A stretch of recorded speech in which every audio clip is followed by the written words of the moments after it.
மிதுனம் ராசிக்கு ஜீவனஸ்தானத்துல சனி 10ஆம் பாவகம் என்பது தொழில் ஸ்தானம். இந்த தொழில் ஸ்தானத்துல சனி பகவான தொழில்காரகன் தான். இந்த சனி 10ஆம் பாவகத்துல வாக்கிய பஞ்சாங்கத்தின்படியும் மார்ச் 6, 2026 அன்று பயிற்சி ஆகிவிட்டது. இது தொழிலை கொடுக்கும், உங்களுக்கு நிரந்தரமான தொழிலை அமைத்து கொடுக்கும். சப்போஸ் வேலையில நிறைய நெருக்கடி டென்ஷன்ல இருந்துட்டு இருக்கீங்க அப்படின்னா சில பேர் பாத்தீங்கன்னா சொந்த தொழில் ஆரம்பிக்கக்கூடிய வாய்ப்பும் உண்டு. ஆனா ஒர்க்கை வாங்கும், நிறைய ஹார்ட் ஒர்க் பண்ற மாதிரி தான் இருக்கும். அதற்கேற்ற ஊதிய உயர்வு, பதவி உயர்வு போன்றவைலாம் இந்த 2.5 வருஷத்துல பதவி உயர்வு, ஊதிய உயர்வுலாம் கிடைக்கும். வேலை இல்லாதவர்கள் படிச்சுட்டு இப்பதான் ஃப்ரெஷர்ஸா வரீங்கன்னா கூட உங்களுக்கு வேலை வாய்ப்பு கிடைக்கும். ஸோ 10ஆம் பாவகத்துல சனி இருக்கிறது நல்லதுதான். இதே காலகட்டத்துல குரு பெயர்ச்சி ஏற்படுது. உங்க ஜென்ம குருவா இருந்து உங்களுக்கு டென்ஷன் கொடுத்துருக்கக்கூடிய குரு ராசிக்கு 2ஆம் இடத்துக்கு வர போறாரு. அது எப்படிப்பட்ட பலனை கொடுக்கும்? அதே போல ராகு கேது பயிற்சி ஆக போகுது டிசம்பர் 2026க்கு. இந்த ராகு உங்க ராசிக்கு 8ஆம் பாவகத்திலையும், கேது ராசிக்கு 2ஆம் பாவகத்துக்கும் வர போறாரு. அங்க குருவோடு சேர போறாரு. இந்த வகையில இந்த பலன்களை பொது பலனாக இந்த வீடியோவில் பார்க்கலாம். வணக்கம், நான் உங்கள் ஆஸ்ட்ரோ பழனிசாமிகள். இந்த சேனலை பொறுத்தவரையிலும் சரியான ஜோதிட தகவல்களையும் சரியான கைடன்ஸும் கொடுக்கக்கூடிய ஒரு சேனல். நீங்க விருப்பப்பட்டாக்க இந்த சேனலை சப்ஸ்கிரைப் பண்ணி தொடர்ந்து பாருங்க. இந்த வீடியோ பிடிச்சிருந்தாலும் லைக் பண்ண மறக்காதீங்க. உங்க நண்பர்கள், உறவுகளுக்கு ஷேர் பண்ணுங்க. இப்போ மிதுனம் ராசிக்கு பொறுத்தவரை இருக்கக்கூடிய பிரச்சனையே என்னன்னாக்க, திருமண வாழ்க்கையில பிரச்சனைகள், தனிமையா இருக்கிறது, வேலை பார்க்கக்கூடிய இடத்துலயே அதிக ஸ்பெண்ட் பண்றது, குடும்ப வாழ்க்கையில நிறைய ஸ்பெண்ட் பண்ண முடியாத சூழ்நிலை சில பேருக்கு, தொழில் காரணமாவது பிரிந்திருக்கக்கூடிய சூழ்நிலைகள்லாம் மிதுனம் ராசிக்கு இருக்கும். ஒரு பக்கம் பாத்தீங்கன்னாக்க ஹார்ட் ஒர்க் பண்ணியிருப்பீங்க கடந்த காலத்திலையும், அதே ஹார்ட் ஒர்க் தான் வரக்கூடிய காலகட்டத்திலையும் பண்ற மாதிரி இருக்கும். சொத்துக்கள் தொடர்பான பிரச்சனைகள், பூர்வீக சொத்துல வில்லங்கங்கள், பிரச்சனைகள், இவை எல்லாமே இந்த காலகட்டத்துல தீரும். இந்த சனி பெயர்ச்சியால சொத்து வாங்க முடியாதவங்க சொத்து வாங்குறது, வீடு வாங்குறது, அதே போல பூர்வீக சொத்தை வித்துட்டு புதிய சொத்து வாங்கி அல்லது வீடு வாங்குறது போன்றவையெல்லாம் இந்த காலகட்டத்தில் நடக்கும். அதுல குறிப்பா உங்களுக்கு இந்த வருஷம் 2026 ஜூன் மாசத்துல இருந்து 2027 ஜூன் மாசத்துக்குள்ளவே நிறைய தொழில் ரீதியாக வருமானம் முன்னேறக்கூடிய சூழ்நிலை தான். அதன் மூலம் பழைய கடனை அடைக்கக்கூடிய வாய்ப்புகளும் இந்த காலகட்டத்தில் ஏற்படும். இந்த சனி இருக்கிற இடத்தை எப்பயுமே வளப்படுத்துவாரு, பார்க்கிற இடத்து தான் கொஞ்சம் பாதிப்படைய வைப்பாரு. அந்த வகையில இந்த சனி 10ஆம் பாவகத்தில் இருக்கிறது, அந்த 10ஆம் பாவகம் வலுப்பெறும், ஜீவன பலம் ஏற்படும். அப்போ வருமானம் இல்லை, கடன் ஆயிருக்கு, பிரச்சனையோடு இருக்கு, வாழ்க்கையில தொழில சரியா அமையல அப்படின்றவங்களுக்கு தொழில் அமையும், வருமானம் வரும், கடனை கட்டுவீங்க, முன்னேற்றங்கள்லாம் உண்டு, ஜீவன பலம் கூடும். அதே சமயத்துல இந்த சனி பார்க்கிற இடத்த கொஞ்சம் கெடுக்கும். அந்த வகையில சனி 12ஆம் பாவகத்தை பார்க்கும் 3ஆம் பார்வையாக. அந்த வகையில பாத்தீங்கன்னா கடுமையா ஒர்க் பண்ற மாதிரி இருக்கும், கொஞ்சம் டிப்ரெஷன் இருக்கும், மன அழுத்தம்லாம் இருக்கும், வேலை விஷயமா ஹார்ட் ஒர்க் பண்ற மாதிரி இருக்கும். இந்த வரப்போற காலகட்டத்திலேயே குடும்ப வாழ்க்கையில கொஞ்சம் மிஸ் அண்டர்ஸ்டாண்டிங்லாம் வரும். ஏன்னா உங்களுக்கு பாத்தீங்கன்னாக்க இந்த சனியால சொல்லணும்னாக்க வேலை பார்க்கக்கூடிய இடத்துல நிறைய டைம் ஸ்பெண்ட் பண்ற மாதிரி இருக்கும். தாம்பத்திய வாழ்க்கையில பெரிய அளவுக்கு மகிழ்ச்சி இல்லாத சூழ்நிலைகளும் ஏற்படுத்தும். இந்த அயன போகஸ்தானத்துக்கு சனி பார்வை, அப்ப கொஞ்சம் லோன்லினஸ் இருக்கிறதுக்கும் சில பேருக்கெல்லாம் வாய்ப்பு இருக்கு. ஆனா குருவை எடுத்துக்கிட்டாக்க இந்த குருவோட பார்வை உங்களுக்கு ஜூன் மாசத்துல இருந்து இந்த சனிக்கு இருக்கு. அதனால புதிய முயற்சிகள் செய்து புதிய வேலைக்கு போறது, ஏற்கனவே ஹார்ட் ஒர்க் பண்ணி அதற்கான ரெகக்னிஷன் இல்லைன்றவங்களுக்கு இந்த காலகட்டத்தில் இந்த வருஷமே பதவி உயர்வோ ஊதிய உயர்வோ கிடைக்கிறது. கடந்த காலத்துல வேலையை விட்டுட்டு வேலை இல்லாம அலைஞ்சிட்டு இருக்கிறவங்களுக்கு புதிய வேலை வாய்ப்பு கிடைக்கிறது போன்றவையெல்லாம் இந்த காலகட்டத்தில் ஏற்படும். சில எதிர்பாலினர் உறவால் சில காலகட்டத்துல மன வருத்தங்கள், சில பாதிப்புகளா அடைஞ்சிருப்பீங்க வேலை பார்க்கக்கூடிய இடத்துல. அதாவது கடந்த 2.5 வருஷத்துல எதிர்பாலினர் உறவாலையும் பாதிப்புகள் ஏற்பட்டிருக்கும், பேர் கட்டிருக்கும் வேலை பார்க்கக்கூடிய இடத்துல. அதனால கூட வேலையை விட்டுட்டு வெளியே போயிருப்பீங்க, அல்லது வேலையை விட்டு வந்திருக்கக்கூடிய சூழ்நிலைகள்லாம் ஏற்பட்டிருக்கும், இடமாற்றங்கள் ஏற்பட்டிருக்கும். அதாவது சில விஷயங்களை நீங்க புரிந்து கொண்டு அதுல இருந்து தள்ளி இருக்க போறீங்க. அதன் மூலம் இந்த எதிர்பாலினர் உறவு என்பது ஏற்பட்டாலும் உங்களுக்கு பாதிப்பு இல்லை, பெரிய அளவுல அதுல இறங்கி நீங்க நஷ்டமோ அல்லது மன கஷ்டமோ அவமானமோ படக்கூடிய சூழ்நிலை இனி வரும் காலத்துல இல்லை. அதே போல இந்த சனியை பொறுத்தவரையிலும் உங்க ராசிக்கு 4ஆம் பாவகத்தையும் பார்க்கும் 7ஆம் பார்வையாக. அந்த வகையில உறவுகளோட சில மன வருத்தங்கள்லாம் இருக்கும். தாய் வழி உறவுகள் உங்களுக்கு சில வருத்தங்களை தருவாங்க. தாயாரின் உடல்நலத்துல கொஞ்சம் கவனம் செலுத்திக்கணும். நீங்களுமே ஒர்க் பண்ற இடத்துலயே அதிக அளவுக்கு ஸ்பெண்ட் பண்றதுனால அல்லது அலைச்சல்கள் பயணங்கள் இருக்கிறதுனால உடல்நல விஷயத்துல கொஞ்சம் கவனம் செலுத்திக்கணும். மேலும் இந்த காலகட்டத்தை பொறுத்தவரையிலும் தேவையில்லாத பயணங்கள்லாம் தவிர்த்துருங்க. அதே போல உறவுகளோட வாக்குவாதங்கள் செய்யாம இருங்க. வார்த்தைகளில் கவனம் செலுத்துங்க. இந்த சனியோட பார்வை உங்க 7ஆம் பாவகத்துக்குமே விழும். அப்போ வாழ்க்கை துணை ஒரு வகையில சில கருத்து வேறுபாடுகளும் இருக்கும், அல்லது வாழ்க்கை துணைவருக்கு உடல்நல தொந்தரவு பாதிப்பு போன்றவையும் இருக்கும். இந்த குரு 2ஆம் பாவகத்துல வர்றதுனால பெரிய அளவுக்கு 2026 ஜூன் மாசத்துல இருந்து 2027 ஜூன் வரலும் பெரிய அளவுக்கு பாதிப்பு கிடையாது. முக்கியமா பாத்தீங்கன்னா குரு 2ஆம் பாவகத்தில் இருந்து உங்கள் ராசிக்கு 8ஆம் பாவகத்தை பாக்குறதுனால திடீர் தனவரவு, நேம் கிடைக்கிறது. கோச்சாரத்துல குரு 2, 5, 9, 11 இந்த பாவங்களில் குரு வரும்போது நல்ல பலனை கொடுக்கும். அந்த வகையில குரு உங்களுக்கு மிகப்பெரிய தனவரவை ஏற்படுத்துவார் 2ஆம் பாவகத்துல இருக்கிறதுனால.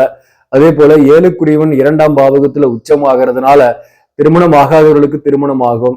தோஷங்களோடு பிரிந்திருக்கக்கூடியவர்களுக்கு இந்த காலகட்டத்தில் மறுமணம் போன்றவை ஏற்படும். அதாவது தோஷங்களோடு பிரிந்திருக்கவங்களுக்கு வழக்குகள் இருப்பீங்க, அல்லது போலீஸ் ஸ்டேஷன் போய் கம்ப்ளைண்ட் கொடுத்திருப்பீங்க. ஏதோ ஒரு வகையில பிரச்சனைகள் இருக்கும். அந்த வகையில நிரந்தரமாக பிரிவுகள் ஏற்பட்டு உங்களுக்கு மறுதாரம் போன்றவை இந்த காலகட்டத்தில் ஏற்படும். ஸோ இந்த 2ஆம் இடத்துல உச்ச குருவாக இருக்கிறதுனால 2026 ஜூன்ல இருந்து 2027 ஜூன் மாசத்துக்குள்ள நீண்ட நாளா மேரேஜ் ஆகாதவங்க, வரன் தேடி தேடி சலிச்சு போனவங்க, 35 வயசுக்கு மேல ஆயிடுச்சு, இன்னுமே கல்யாணம் ஆகல அப்படின்றவங்களுக்கு சரியான வரன் குடும்பம் அமையும். வரன் வரும், கல்யாணமும் ஆகும். அதே போல மறுமணத்திற்காக வரன் பாக்குறீங்கனாக்க வரன் வரும், கல்யாணமும் ஆகும். அதே சமயத்துல காதல் சக்சஸ் ஆகுமா அப்படின்னாக்க இந்த காலகட்டத்தை பொறுத்தவரையிலும் காதல் ஆல்ரெடி இருக்கிறவங்க நீங்க பெற்றோர்களோட சம்மதத்துல திருமணத்துல முடியறதுக்கும் வாய்ப்புகள் உண்டு. உண்மையான காதலாக இருக்கும் பட்சத்துல பொருத்தம் இருக்குனாக்க கல்யாணம் பண்ணிக்கலாம், தப்பு கிடையாது. உங்களுக்கு பாசிட்டிவா இருக்காரு. அதனால 2027 ஜூன் வரலும் பெரிய அளவுக்கு பாதிப்பு என்பது கிடையாது. ஒர்க் ப்ரெஷர் இருந்தாலும் அதுல உடனுக்குடன் உங்களுக்கு ஆதாயம் கிடைச்சிக்கிட்டே இருக்கும். அதே போல புதிய முயற்சி எது செஞ்சாலும் வெற்றியை ஏற்படுத்திட்டு இருக்கும். கூட்டு தொழில், கூட்டாளிகளை நம்பி எந்த தொழிலையும் செய்யாதீங்க, அது ரொம்ப முக்கியமானது. மற்றும் ராகு கேது பயிற்சி இப்ப கேது 3ஆம் பாவகத்திலையும் 9ல ராகு இருக்கு. இந்த காலகட்டத்திலயும் சில பேருக்கெல்லாம் தந்தையால் ஆதாயம், பூர்வீக சொத்து கிடைச்சிருக்கிறது, சொத்துக்கள் வகையில் ஆதாயம், முயற்சிக்கு ஏற்ற பலன்கள்லாம் கிடைச்சிருக்கும். இப்ப 2/8ல ராகு கேது வந்துச்சுன்னா என்ன பிரச்சனை கொடுக்குமா அப்படின்னாக்க உங்களுக்கு டிசம்பர் 2026 இருந்து ராகு பகவான் 8ஆம் பாவகத்துக்கும் கேது 2ஆம் இடத்துக்கும் வருது. அந்த வகையில வருமானம் வருதுனாலே உங்களுக்கு உடனுக்குடன் செலவுகள் ஆகும். சுப விரயங்கள் பண்ணிடுங்க.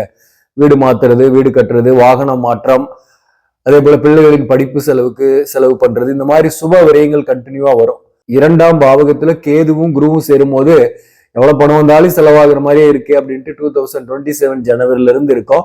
பட் அந்த அளவுக்கு ஈக்குவலா செலவு பண்ணிட்டீங்கன்னா உங்களுக்கு அசுப விரயத்துக்கு இடம் இல்லை.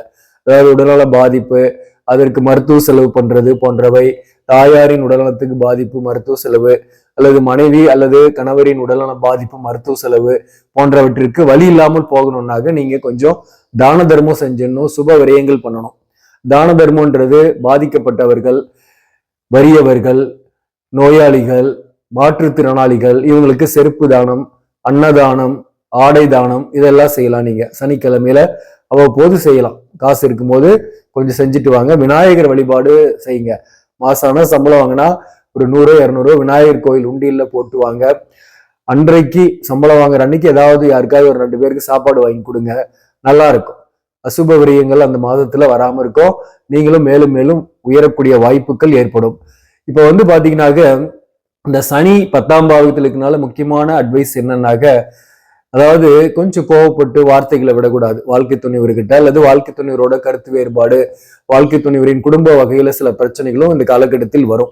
ஏன்னா 7ஆம் பாவகத்துக்கு சனி பார்வை இருக்கிறதுனால, 7க்குரியவன் உச்சமாகிறதுனால அது வாழ்க்கை துணைவர் ஹெல்த் இஷ்யூஸ் வரும். வாழ்க்கை துணைவரின் உடல்நலத்துல கவனம் செலுத்திக்கணும். அதே போல வாக்குவாதங்கள் செய்யக்கூடாது. சூரட்டி கொடுக்கறது, மற்றவங்களுக்கு ஜாமீன் போடுறது, வாக்கு கொடுக்கறது இவற்றையெல்லாம் தவிர்க்கணும். குரு எப்பயுமே இருக்கிற இடத்துக்கு எடுப்பாரு, பார்க்குற இடத்த வளப்படுத்துவாரு. 8ஆம் பாவகத்துக்கு பாக்குதுன்னா வெளிநாட்டுக்கு முயற்சி பண்றீங்க, அல்லது வெளி மாநிலத்துல வேலைக்காக முயற்சி பண்றீங்கன்னா அது வாய்ப்பு இருக்கு. மற்றவங்ககிட்ட கொடுத்த பணம் வருமா அப்படின்னு நீங்க கேட்டுட்டு இருக்கீங்கன்னாக வாங்கறதுக்கு வாய்ப்பு இருக்கு. அதாவது திடீர்னு தன வரவுன்றதும் நீங்க ஏற்கனவே கொடுத்து வச்ச பணம் வர்றது, அல்லது போட்டு வச்ச சேமிப்பு வளர்ந்து உங்களுக்கு உதவுறது, இதெல்லாமே இந்த காலகட்டத்தில் ஏற்படும். இந்த குருவோட பார்வை 2ஆம் பாவகத்திலிருந்து 6ஆம் இடத்துக்குமே பார்க்குது. அந்த வகையில கடன் படக்கூடிய வாய்ப்பும் உண்டு. புதிய கடன் வாங்கி பழைய கடன் அடைப்பீங்க, அல்லது சுப கடன்கள், பிள்ளைகளின் படிப்பு செலவு, வாகன கடன் அல்லது ஹவுசிங் லோன் இந்த மாதிரி வாங்குறதுக்குமே இந்த காலகட்டத்துல வாய்ப்பு இருக்கு.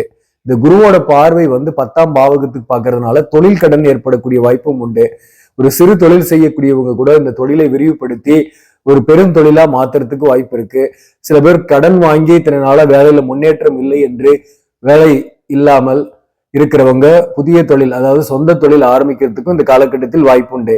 இந்த சொந்த தொழில் செய்யும் போது உங்க ஜாதகத்தையும் பார்த்துட்டு என்ன ப்ராப்ளம் இருக்கு, எந்த தொழில் செய்யலாம், இப்ப செய்யலாமா, தசாபுக்தி என்ன என்பதையெல்லாம் தெரிஞ்சுக்கிட்டு செய்யுங்க. அதே போல இந்த ராகு கேது பொறுத்தவரை 2 8 இருக்கிறதுனால வருமானம் எல்லாம் வரும். 8ஆம் இடத்துல ராகு இருந்தாலும் உங்களுக்கு வருமானம் வரும், பிரச்சனை கிடையாது. ஊர் விட்டு வெளியூர் போய் வேலை பார்ப்பீங்க, வருமானத்துக்கு பிரச்சனை இல்லை. ஆனா அந்த எதிர்பாலினர் உறவு அல்லது தேவையற்ற நபர்களுடைய, தவறான நபர்களுடைய பழக்க வழக்கங்கள் அவை குடும்பத்தை பாதிக்கும்.